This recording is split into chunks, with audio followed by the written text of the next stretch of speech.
Sir নামে ওই পারলে দিয়ে দেন। আমাদের জনগণ বলতে হলে আমি 50-60টা লোকের সিগনেচার দিয়ে দিতে পারি। দেখতে পাচ্ছেন যে এই বাড়ির সব নাপাকি পানিগুলো এই ড্রেন দিয়ে গিয়ে রাস্তাটা অত্যন্ত ক্ষতিগ্রস্ত হয়েছে।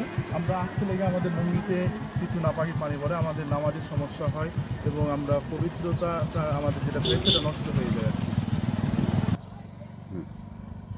এটা মূলত বাসা বাড়ির নাপাকি পানি, যাতে আমরা এখানে চলাফেরা করতে আমাদের খুব কষ্ট হয়।